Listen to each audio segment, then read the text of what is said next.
Okay, well, good morning. I'm Sheriff Manny Gonzales III. We're doing a press update from our deputy-involved shooting that occurred this morning, and we want to give you an overview of what occurred this morning. So this morning at about 7:10 hours, we received a call from dispatch, our deputies did, in regards to some suspicious activity at about the 200 block of Saavedra Southwest. When our deputies arrived on the scene, they were rammed by the people that they came in contact with their vehicles. The deputies were, I believe, in their vehicles at the time. At that point, a pursuit ensued. It went on for a little while, and then it came to rest at the intersection of Arenal and Lopez, where our deputies got in a exchange of gunfire with the suspect. Several of our deputies did fire their weapons. As to how many exactly, we don't know. It appears that there's possibly 4 at this time. We don't know exactly. We'll know more as the investigation takes its course. We want to let people know that there's nobody left outstanding, even though there were several individuals at the initial scene. And we also want people to know that there's an active crime scene in that area. We have made our traffic notifications at this time, and it appears that everybody in at least the neighborhood is safe at this point. If there's any questions that you have, I'd be willing to take them at this time. Sheriff, is the suspect deceased? Was the suspect killed by the deputy shooting? Yes, so I apologize. So yes, the suspect is deceased. At this point, we don't have no positive ID on him or identification. We will come out that with a little bit later when we learn more and we make next of kin notifications. Thank you, Co. Sheriff, at first contact, you guys said that there were a few individuals there. When the scene landed on Lopez, how many individuals were at Lopez Arenal? I don't know exactly how many. I was just told several. But what I'll tell you is that the person that left the scene in the vehicle was apparently by himself at that time, that rammed our deputies.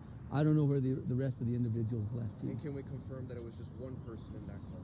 At this point, yes. Yes. And that person was killed during the exchange of gunfire? That person was deceased at the scene. And did that person fire a gun? Apparently, yes.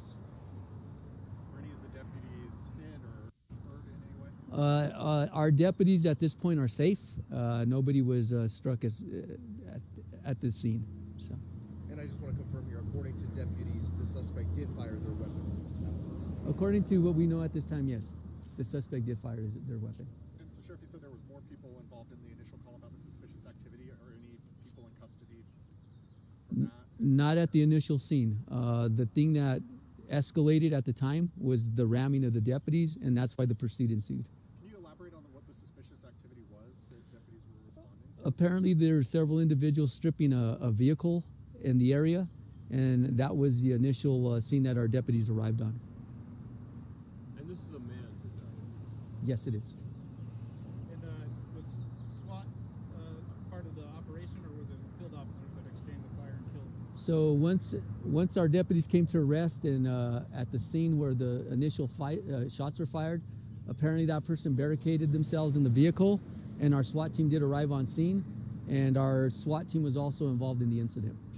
So basically, the exchange of gunfire happened, the person stayed in the vehicle, and then obviously SWAT officers approached and found that he was dead. There was, I believe, some more. I think there was actually more rounds fired.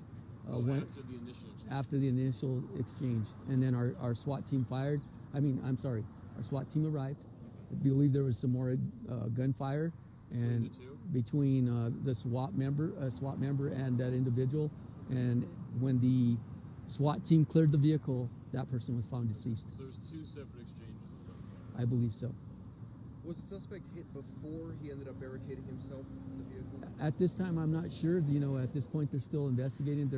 They just left to the scene. We have the investigators going out there doing a canvass and laying out their questions and getting more information from the deputies.